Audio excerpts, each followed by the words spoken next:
السلام عليكم. ازيكم عاملين ايه؟ قمة الدوري المصري، النادي الاهلي والنادي الزمالك في الاسبوع التاسع من الدوري المصري. مباراة غريبة وعجيبة من نادي الزمالك. نادي الزمالك بدأ اول 10 دقايق من المباراة بشكل ممتاز جدا، لدرجة ان احنا كنا فاكرين ان نادي الزمالك هيكسب المباراة دي بسكور. نادي الزمالك بدأ المباراة بشكل معتاد جدا، بدأ مستحوذ ضاغط على النادي الاهلي، بيعمل اخطاء على دفاعات النادي الاهلي وعلى لعيبه وسط ملعب النادي الاهلي. نشوف مروان عطيه بيخطئ في اكتر من كوره في التمرير في منتصف الملعب، نشوف بن رمضان بيخطئ تحت الضغط، محمد هاني بيخطئ.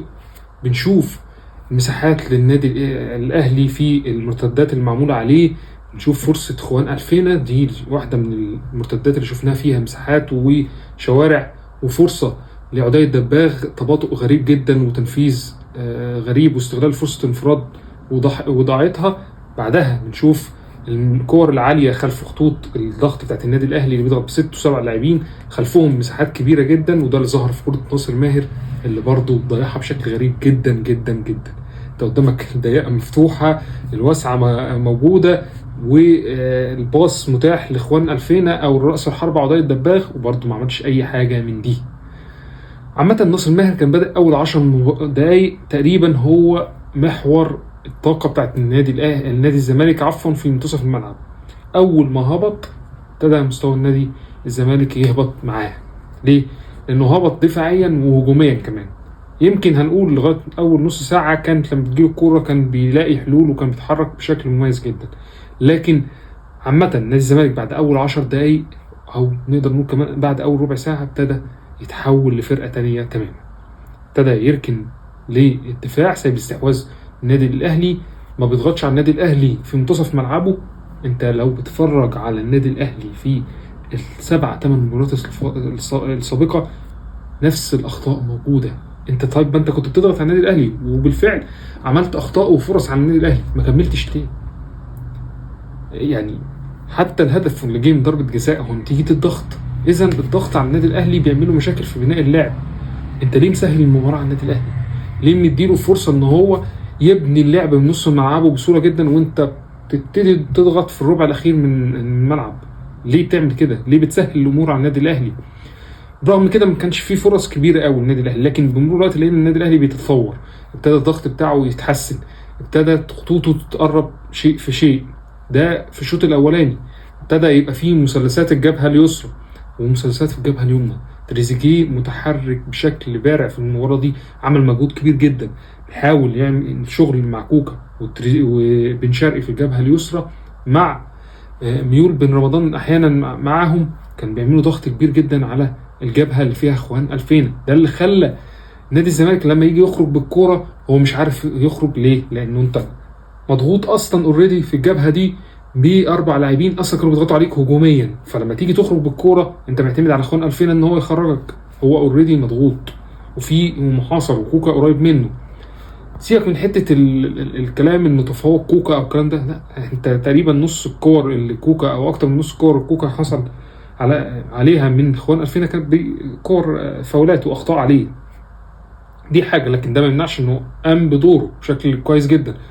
يمكن هروب اخوان الفينا كان بسبب انه في بدايه المباراه بسبب مرتده، لكن دون ذلك هو الراجل زي ما قال كده لعبه جماعيه. فين الجماعيه؟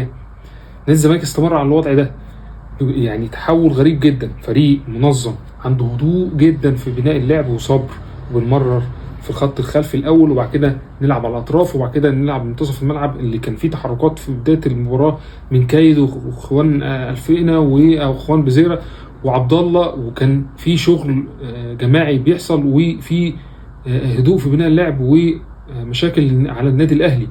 فجاه بتتحول.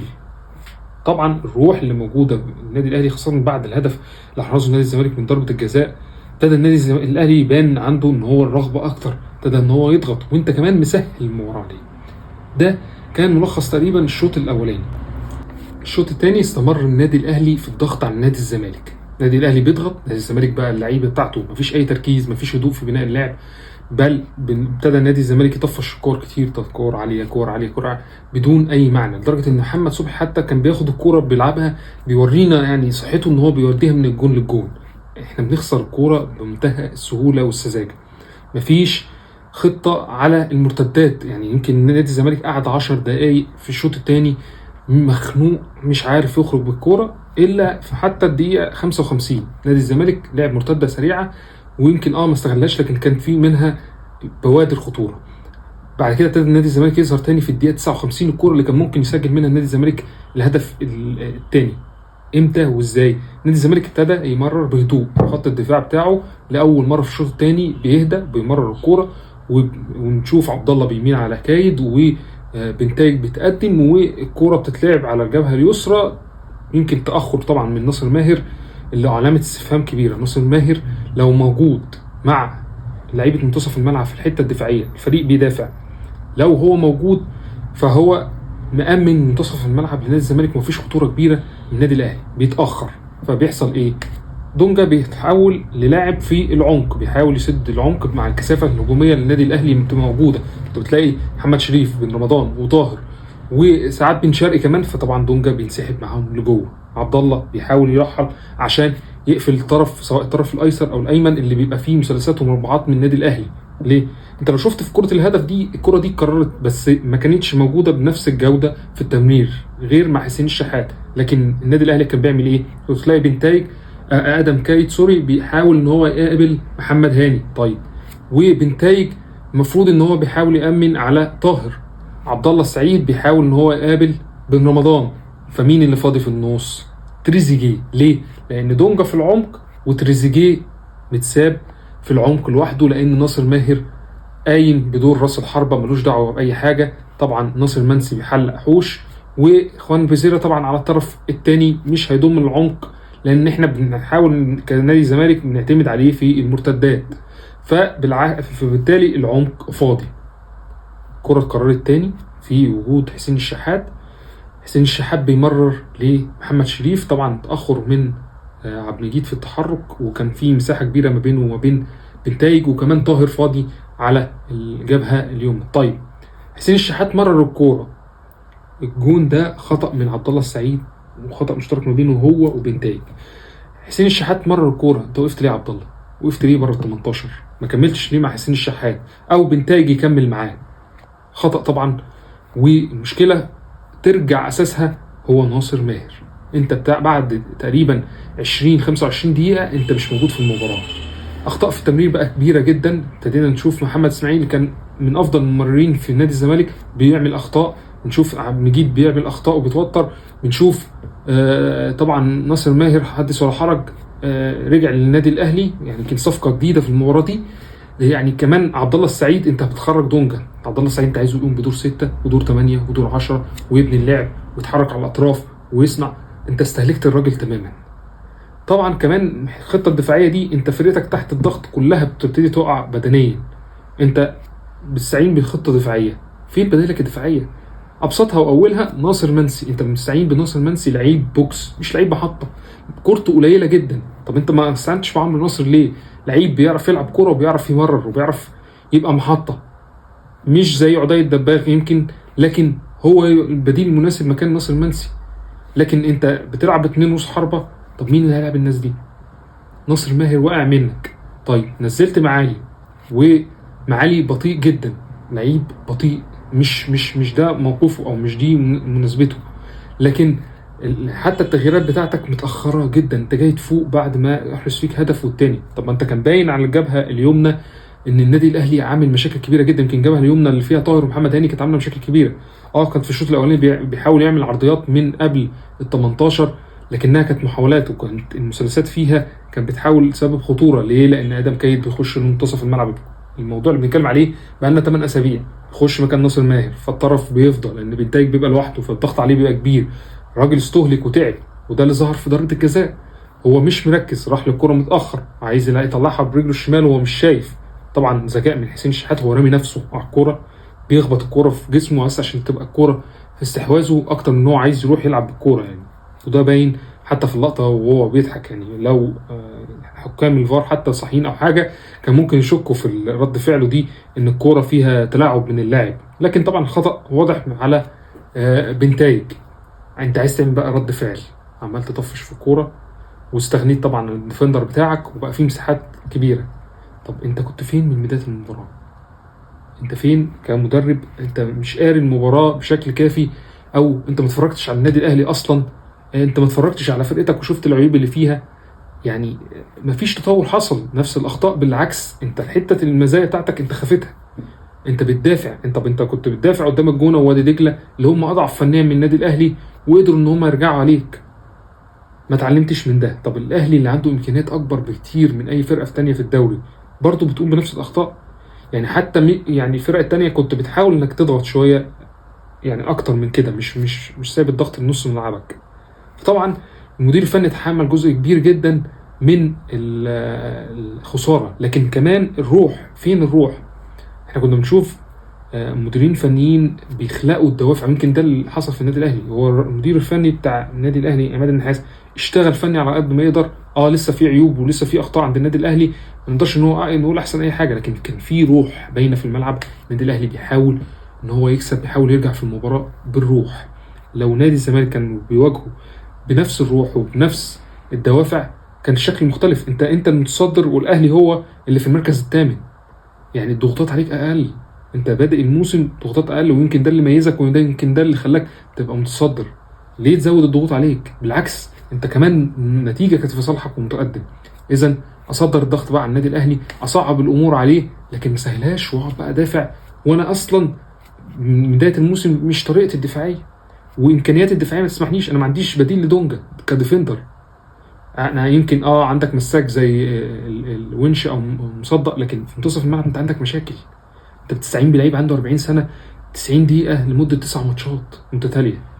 ده يعني، والبديل بتاعه حمدي يعني ما جابش مستواه خالص ولسه راجع من الاصابه. كذلك ربيع انت خرجت ورا القايمه لانك مش هتقدر تستعين بيه. جهاد مش موجود. فانت عندك مشاكل اصلا في الحته، لكن انت عندك الناحيه الهجوميه عندك لعيبه تقدر تلعب وتبني لعب. ليه تغير طريقتك؟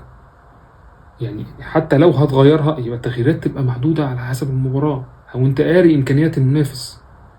انتصار للنادي الاهلي مستحق، وهزيمه لنادي الزمالك برضو مستحقه، لكن نادي الزمالك لسه متصدر الدوري.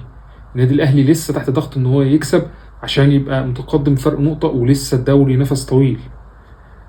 انا مش عارف صراحه المدير الفني هل هو لسه بيتعلم فينا، ولا الاداره هتبتدي ان هي تفكر في ان هي تستعين بحد ذو خبره. هل مع عوده لعيبه زي ربيع وجهاد هتفرق مع نادي الزمالك؟ هل شيكو بانزا هيرجع يشارك تاني، ولا لسه المشاكل هتزيد؟ طبعا الخساره هتزود المشاكل وهتزود الاشاعات، خاصه المشاكل الماديه. لو في لعيبه طبعا ابتدت تشتكي نادي الزمالك او بتاع، الموضوع هيتهز. وطبعا زي ما بيقولوا كده الدنيا هتفرط من نادي الزمالك. اتمنى ان ده ما يحصلش. اتمنى انه الاداره تحاول ان هي تلم شمل الفرقه. يعني سمعت انه في صرف بعض المستحقات او كده، اتمنى ان ده يكون في صالح نادي الزمالك. انتصار للنادي الاهلي و3 نقاط مستحقه. التعقيب الاخير طبعا على حسين الشحات، تصرف غير لائق تماما يعني، وغير مبرر، وتنمر، وموقف سخيف جدا، ومنظره بايخ من لعيب النادي الاهلي. انت مش عارف ليه بتدور على اللقطه؟ يعني هل لعيبه الاهلي كلها اتعودت على موضوع اللقطه ده؟ يعني انت خدت اللقطه بانك بقيت نجم المباراه وسببت في ضربه جزاء وسجلت هدف تعادل، مش محتاج بقى حته التنمر واللقطات الشوارع دي. يعني ملهاش تعبير تاني. يعني مش عايز اقول الفاظ اكتر من كده، لكن يعني موقف غير مبرر، واي حد بيبرره يعني يبقى ما يفهمش الف ب يعني اخلاق وقيم اللي ياما سمعنا عنها. انت راجل المفروض انك ملتزم وعندك علامه صلاه او كده، فانت نموذج المفروض يحتذى به لعيب اجنبي ولعيب من غير ديانتك. المفروض انك تبقى يعني رسول يعني لديانتك، عن كده بتوصل رساله عن قيم اكتر من كده. انت كسبت الراجل، ما يعني مفيش اي اشتباك ما بينك وما بينه، ومفيش اي حاجه في المباراه بيحاول يعملها. الراجل حتى مش فاهم لغتنا لسه ولا اي حاجه. فيعني موقف سيء جدا جدا، ومنظره بايخ جدا جدا. وربنا يهديك يا حسين، يعني بعد سب الدين وبعد البتاع واضح انك ما توبتش وما اتعلمتش اي حاجه. حتى يعني واضح انك هتنقل ده كمان لاولادك ان يشوفوا المنظر ده.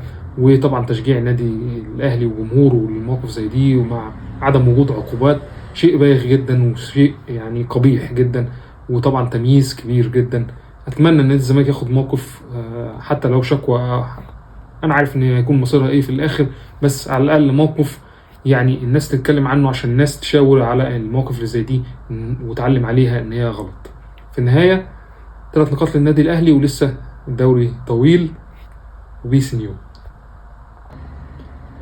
كالعاده ما ننساش في عز الاحداث اللي بتحصل في غزه وفي السودان وفي دول كتير عربيه واسلاميه، اتمنى ربنا يحقن دمائهم وينصرهم على اعدائهم. وما تنسوش دعواتكم، وما تنسوش واجبكم نحوهم، الدعم المادي، الدعم يعني طبعا على السوشيال ميديا، وشوفنا تأثيره وكلام اليهود أو الصهاينة عنه ودفعهم الفلوس عامل ازاي. اوعى تكسل، ادعم، وربنا ينصر اخواتنا. السلام عليكم.